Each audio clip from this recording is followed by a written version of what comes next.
That's not debris.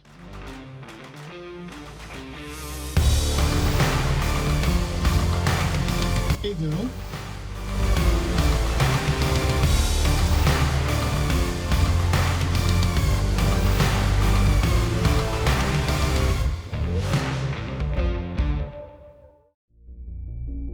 On September the 9th of 2025, the halls of Congress echoed with something extraordinary, not just politics but possibility. The House Oversight Committee's task force on the declassification of federal secrets convened to confront one of the most elusive questions of our time. What does the US government truly know about unidentified anomalous phenomena, or UAPs, or as I prefer to call them, UFOs? Chaired by Representative Anna Paulina Luna, the hearing was titled Restoring Public Trust Through UAP Transparency and Whistleblower Protection. Luna made it clear, Americans deserve answers. For too long, the issue of unidentified anomalous phenomena, commonly known as UAPs, has been shrouded in secrecy, stigma, and in some cases, outright dismissal. Today, I want to state clearly that this is not science fiction or creating speculation. This is about national security, government accountability, and the American people's right to the truth. 4 witnesses took to the stand, 3 military veterans and investigative journalist George Knapp. The testimonies were riveting. One Navy officer described multiple encounters with fast-moving objects defying all known physics. Another Air Force veteran recounted 5 separate incidents, some involving radar confirmation. But the moment that stole the hearing? A never-before-seen video allegedly captured by a Reaper drone off the coast of Yemen. It shows a US Hellfire missile striking a shiny, fast-moving object and bouncing off. But what's more interesting to me is that the objects didn't just fall off, they kept within its gravitational field and travelled with it. Now, were these deployed, or were these in fact debris from the craft but captured within its gravitational force? The same gravitational force that keeps the thing flying. But what was the object? Was it really a threat? Why was this footage hidden? Representative Eric Burleson, who presented the video, asked a question many of us have been asking for years. The question is, why are we being blocked from this information consistently?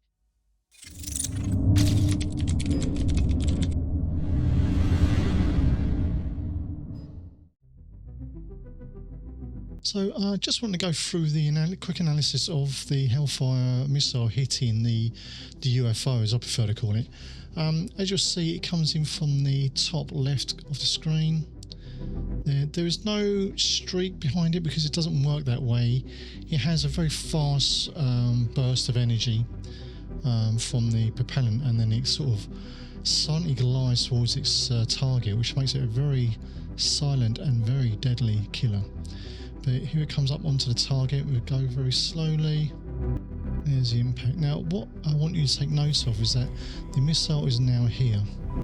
It still appears to be intact, so this one does not contain an explosive warhead, which leads me to believe it may be the R9X, which has been nicknamed the Ninja Bomb, because it actually opens out 6 blades, which are generally used to cut people to pieces. But it continues. Now we've got a side image of the missile, but look what's happened behind. Fragments have not come off immediately. So this part here is part of this radar scope, so that's not an object. So go frame by frame.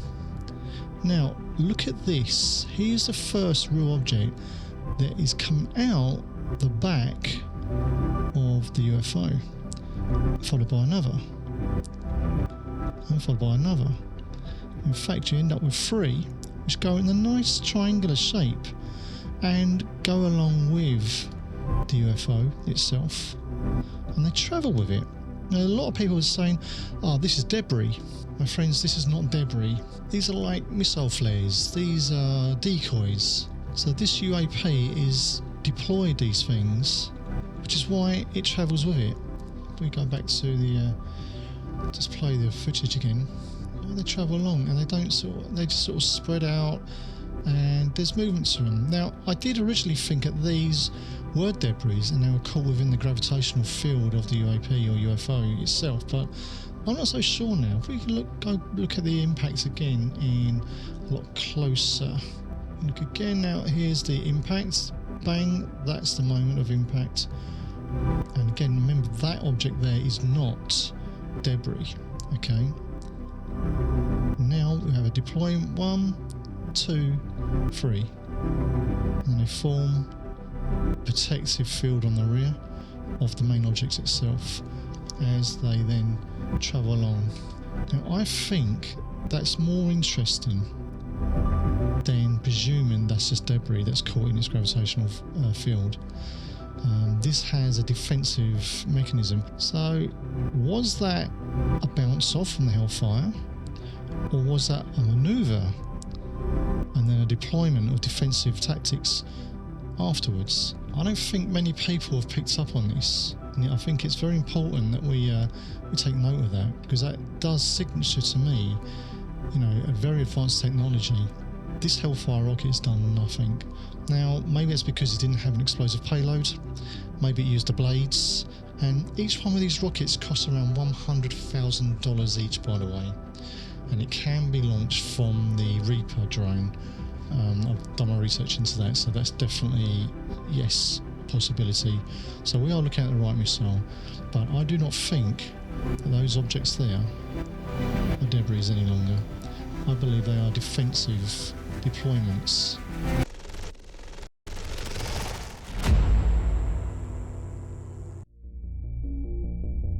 The Pentagon's All-Domain Anomaly Resolution Office, or AARO, continues to investigate, but critics argue it's slow, opaque and possibly compromised. The hearing spotlighted not just sightings but systematic barriers to truth.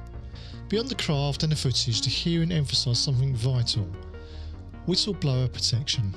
And Congress should do everything in its power to protect whistleblowers and conduct oversight of agencies that are failing to provide that protection.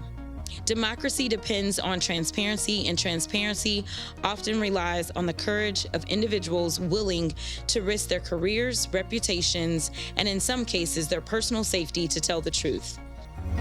Witnesses and lawmakers alike called for safeguards so that those with knowledge, whether about spending, retrieval programs or reverse engineering, can speak freely and without fear of retaliation.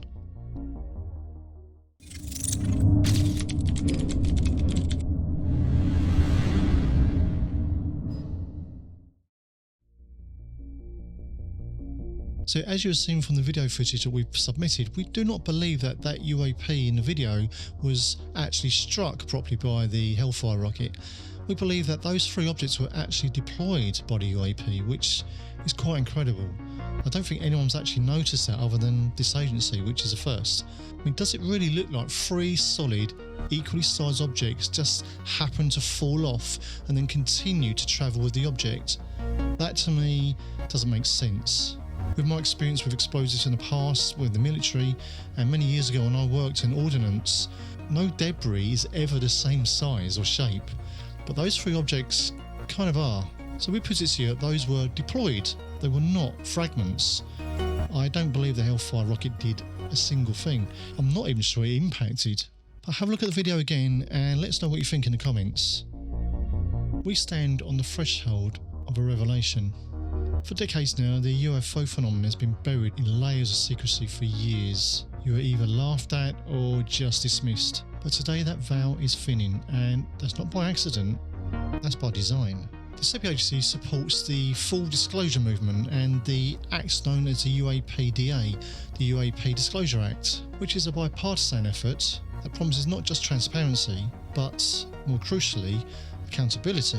We believe a safe, lawful disclosure is not just a privilege, it's a public right. The Act's proposed Project Review Board, Controlled Disclosure Campaign and Whistleblower Protection offered a structured way forward. But that's not merely enough. I think the Act also needs to include something that protects those that are releasing the information. Now, we don't advocate unlawful behaviour such as, I don't know, murder, but something has to be done to protect those that hold the secrets too.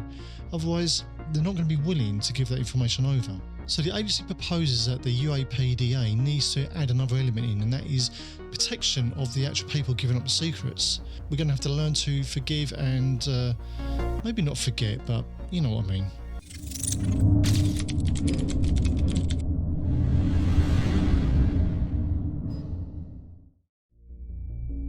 So, as a call to action, we call on all individuals, military, scientific and civilian, who hold knowledge of UAP encounters, technologies, or programs to come forward under the spirit of amnesty. Whether or not a formal amnesty is granted, history will remember you and remember your actions. SEPI is committed to bridging the gap between myth, mystery and truth, and we will continue to investigate and document and amplify the voices of those that have gone unheard for all these years who have not been believed. Disclosure is not just a moment, it's a movement, and we are here to ensure that it doesn't falter. So a quick appeal to you, please like the video and subscribe to the channel. It will really help us along and give us that time to really deep dive into all these topics properly, because at the end of the day, you deserve truth and we demand it.